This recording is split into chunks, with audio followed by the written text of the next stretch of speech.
Thank you so much. And Marion is one of the people on the steering committee of the new Poor People's Campaign. So you really gotta check that out. As I said earlier, my name is Margaret Prescod, and I'm gonna bring this, what we're talking about, home to Houston 40 years ago, because I want to share with you how we managed to win Plank 25, the Women Welfare and Poverty Plank, in Houston. That story has to be told. Yes, it did.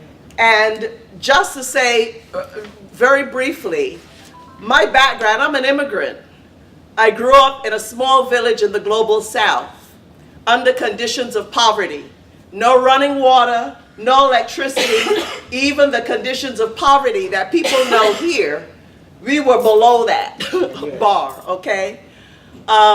And we were economic refugees to this country. My island was ruled by Britain for 300 years. It had some of the most brutal slavery in the entire Americas because our island was flat, no mountains, so we couldn't run away and go in the maroon society like in Haiti and Jamaica and other places. And they would bring the slave masters from Barbados to the United States to train the slave masters here in how to terrorize the slaves. That's what was going on. Barbados was the first black slave society in the whole of the Americas. Alrighty, just to say that. Emigrated to New York City. And again, you know, coming out of the movement in the 1960s, trained in that movement, the civil rights movement, the black movement, but more importantly, the welfare rights movement. People like, as a young teacher in Ocean Hill, Brownsville, Brooklyn, with the community control of school struggle, which was led by welfare mothers, black and Puerto Rican, black and brown, working together. Right? You know how they always try to carve us up as black and brown people and carve us up to divide us from immigrant people. Well, this was a black and a brown movement, right, that fought for community control of schools, but also, what a lot of people don't know, they know that the City University of New York had open admissions program. Where did that come from? Fought for by these same black and brown welfare mothers who said in order for our children to go to school, because they were being locked out, couldn't get into Brooklyn College and the rest of them, you know, we want open admissions, and not only do we want open admissions, but we want resources for our children, like book money, money for, you know, grants, for clothing, so they're not showing up looking all shabby and whatnot. This open admissions program not only benefited black and brown people, but all of the white ethnics, the lower, you know, income white people who were locked out, they got into open admissions also. And I just want to quickly mention that, because when you start from the bottom, everybody gains. There ain't no trickle down like Marion and everybody was saying. It's about trickle up. And I think that those of us and people in mainstream feminism in a lot of ways still need to get that message. Alrighty? I think if a lot more did, this room likely would be packed down this morning. So the other thing that I wanted to say, because I have to get quickly to Houston, to this Houston story, because Marion was absolutely right. You know, when Houston came around and we found out that this conference was happening, and we were trying to figure out how to get there, and the mainstream feminists weren't exactly embracing us.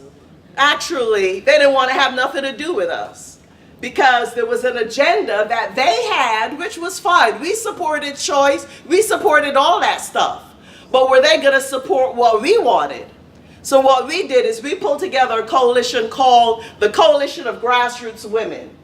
And every little grassroots organization that we could pull together, welfare rights, the American Indian movement, you know, Puerto Ricans fighting the forced sterilization of all, we came together and we said, okay, we want access to the state meeting in New York, because we want to get elected delegates to go to Houston. Well, we were having some trouble with it because we didn't have the money to get the tickets and entry to New York, and that's the action Marion was talking about. The Avon building, they were doing some of the funding and a lot of the organizing was happening at the Avon building. We went down there, we picketed, and then we went upstairs and we told them what they wanted. They said, well, you can't have it. We said, okay, we're not leaving till we get it. We sat in at the Avon building. That's how we got tickets for some of the grassroots women from the coalition of grassroots women, black and brown women, to go to that New York State meeting. Now, when we got to the New York State meeting, we had a platform. And our platform included opposing workfare, welfare rights, eliminating poverty, stop the forced sterilization of black and brown women. If you don't know about that, if you were poor, you're black and brown, you go in a hospital for something, get your appendix out, next thing you come out, your tubes are tied, and the county hospitals were getting money for how many women they could do this with. So when we went to the mainstream feminists, they're like, oh, no, no, no, no, we can't have that because that's going to threaten our push on choice. We said, what the hell do you mean? We want the right to have children that we want, and the support for those children, and we also want the right not to have children. So you're coming to us to say, well, support our right not to have children, and you don't want to support our right to have children and for our tubes not to be tied. You know, it could have been resolved. It didn't have to be like that, but it was like that. So they ran a slate. You know, all the hotshot feminists, some of whom are here, they ran a slate to get to Houston. None of us were on it. So he says, you know what, we're running a slate. We ran a slate, a coalition of grassroots women slate, and that's how three of us got in there. Beulah Saunders, a great late Beulah Saunders, got so happy her name is being called, got elected. Pauline Hayes from the American Indian Movement, remember the American Indian Movement, got elected. I squeaked in third place as an alternate delegate, but I wound up being able to serve as a full delegate. So that's how we got to Houston. When we got to Houston and we looked at the plank, they had a welfare resolution. We said, what the hell is this? It was the opposite of what we had been working for. It was a workfare resolution. Did any of the people drafting this stuff come to any of the welfare rights people? No, nothing. So they had a resolution that was the opposite of what we wanted. So what we did, we said, we got to get rid of this mess. Bella Abzug and them in the chamber, but can't you maybe change the language a little bit? We said, no, we're getting rid of the whole damn thing. And we had some of our folks with us who were not delegates, but Pat and Sydney and some other people from the Wages for Housework campaign. I'm a co-founder of Black Women for Wages for Housework, and was their representative on the Coalition of Grassroots Women. By the way, our campaign grew out of, it was influenced by the welfare rights movement in the US on the one hand, and in the UK by the movement to keep family allowance. If you don't know what family allowance is, we'll discuss it in the Q&A because I'm running out of time, but mothers there get some money for each child that they have, not only in the UK, it was under attack, and we defended it. So that really is our global movement. So we said, what the hell are we going to do? We got together, Johnny Tillman was there, delegate from California, and we put together a coalition. We couldn't come up with a name, and we called it the Pro Money Coalition. Okay? And the white woman, poor white woman, Christine Marsden from out of Washington State, it was multiracial. And we sat down and we rewrote that plank. If you read plank 25 today, it's not what was proposed that we were supposed to rubber stamp. We rewrote the whole damn thing, and in it, we opposed workfare, and we also said that women on welfare should, as other workers, you hear that name? Other workers should have the right of welfare being called a wage. Now, we were up against it because all the politics that was going on in there, the mainstream feminists, they weren't getting to support us. Even the women of color lobby was saying, look, we got shit we got to take care of on, sorry, cussing, on race and, poverty, whatever. So we were really up against it. Everybody trying to get in their thing on lesbian rights and you know, choice and all that kind of stuff. So we're like, oh my God. So we were running around with these aprons that said every mother is a working mother network. And we're lobbying our heads off. We're lobbying the mainstream family. We're lobbying everybody because you know what? They think that because you're low income or you're poor, you don't know anything. Right. And sometimes it's good not to be part of officialdom and how things officially are done or how to officially lobby, because we just lobbied every damn body from every damn state that we could get our hands on. And we were sitting in alphabetical order. New York State, Mississippi was sitting behind us. So we're running around at these every mother's a working mother buttons. And it was all this fear about the conservative women in Mississippi, you know, they're going to eat us up. So some of the women from those delegations started coming over and saying, what's that apron?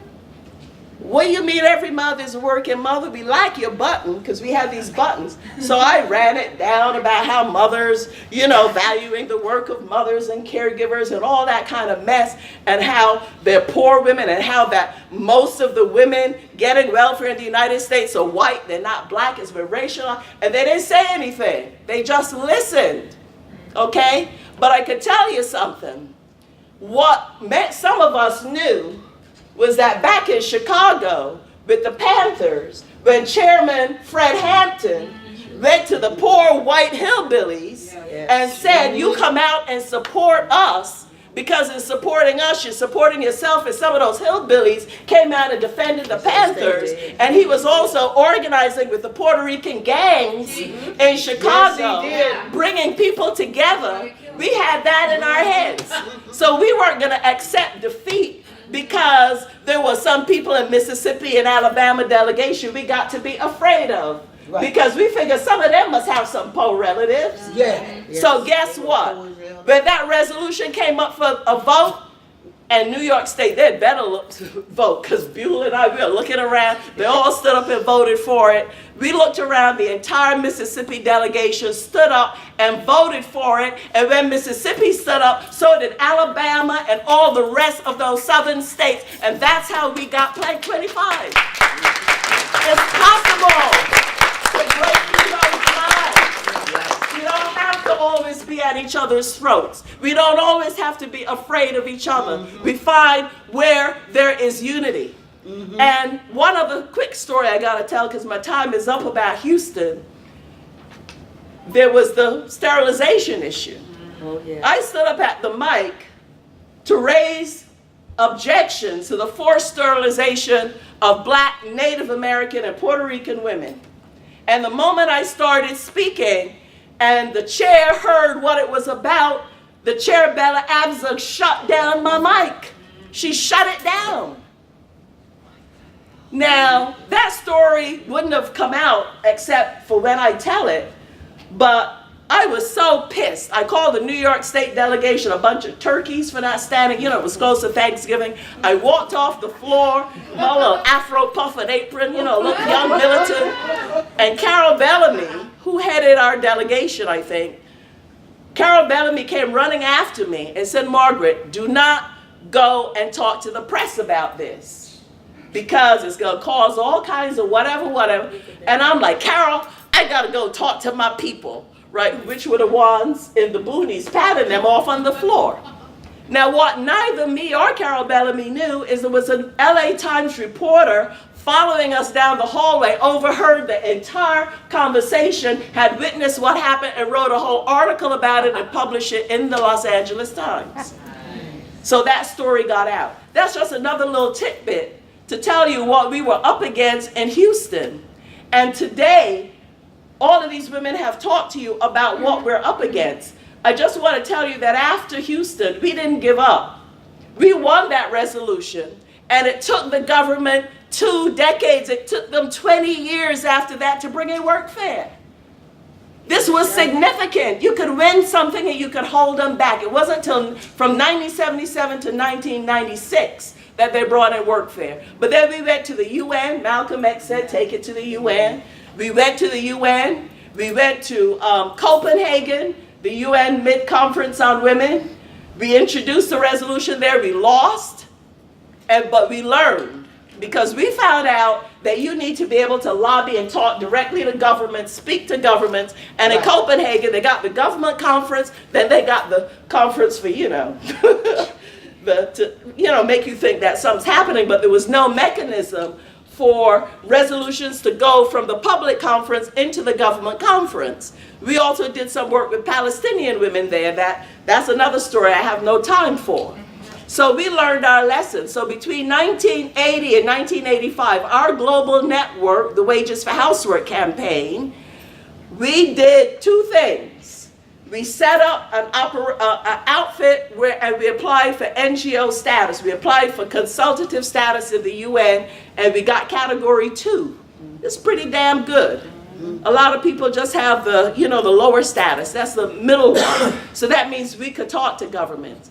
And then we did a global campaign, petition campaign called Women Count, Count Women's Work. And then we went to Nairobi, continent of Africa, and if you want to hear about women who want their work counted, it's them sisters on the ground because they work like hell. Yes, they're the only for one. Nothing, or practically nothing. So I don't have time to tell you how we got it through in Nairobi because the United States opposed us. Maureen Reagan headed that delegation. The black Republican Alan Keyes was there. They had all their people, and they were like, we know why these third world countries are supporting your resolution because they're going to be coming to us for handouts. That means that all these people in the global south who are working their asses off but not getting paid for it and considered unproductive, that these third world countries, when it comes time to giving out aid and everything, they can say y'all a charity case. This resolution that says value and count, put the economic value of the work and count it in GDP, GNP, all national statistical data, that would mess that up. And Alan Keyes and those Republicans understood that. But we worked it out with the support of some third world governments, and we got through. And then by the time we got to Beijing, we had learned even more. We went to Beijing with a 57-member delegation from the global south, global north. We had a petition campaign. We got the support of 1,200 non-governmental organizations around the world. We went in, we fought. We even did a direct action in the UN building in China. Yes, we did. And we wound up winning it. And that language, we got it all here for you. The language from Houston, the language from Nairobi, the language from Beijing. So we didn't give up, and clearly that's not all that we're doing, because we're doing all of this work on the ground. Yes.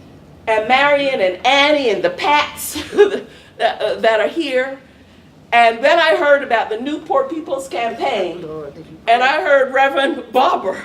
I went up to him, I said, Reverend Barber, some of us have been waiting 40 years for this. Because King began it. And that's when they killed him. Killed him because of that. Because of it. And now Reverend Barber is doing it, and didn't nobody talk about poverty in the debates, presidential debates? Did you hear the word poverty fall out of anybody's mouth? We have a chance now, people. It's a multiracial campaign. He's gone to Appalachia. He's gone to New Orleans. He's come to California. They're doing a national launch on December the 4th. And this spring, around Mother's Day, there'll be massive civil disobedience of thousands of people across this country around poverty. And we invite all of you all to be a part of it, because that's a continuation of Houston. And that is the hope for a lot of us. And just finally, I'm part of a global network, not connected to political parties. But what they told me in coming here, they said, y'all got to speak for the rest of us because we're catching hell. That's right. Yes. In Haiti, in Peru, the Dalit women in India, okay? The Irish women, the Welsh women, the women in Scotland, the kinship carers that are having their children taken from them. The welfare rights movement is a women's movement. It's not like there's a women's movement and then there's a welfare rights movement. I'm here to clear that up. This was a women's movement. This was a feminist movement showing direction with leadership coming from black and brown women, and we were ignored. And because we were ignored, that's part of the reason we are in the mess that we are in. But we're not having it anymore. That's right. And with the support of Reverend Barber and that growing multiracial movement, we intend to clean that mess up. And we hope that each and every one of you here will join us in that effort. Thank you.